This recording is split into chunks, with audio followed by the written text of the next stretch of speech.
Persembahan Teater Kris Keluarga Radio Republik Indonesia Singaraja. Alkisah di Kerajaan Kundadwipa, Raja Kulagiri menyampaikan bahwa beliau akan pergi ke hutan untuk bertapa. Saat itu, salah seorang permaisuri raja tengah berbadan dua.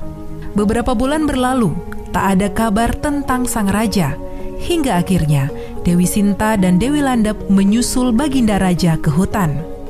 Hingga suatu hari, aduh, perutku sakit.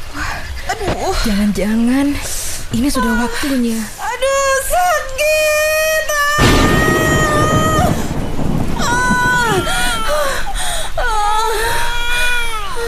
Kak, anakmu sudah lahir, Kak.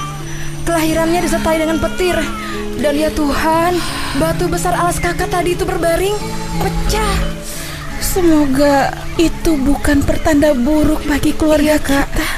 Karena lahirnya di atas batu, aku beri nama anak ini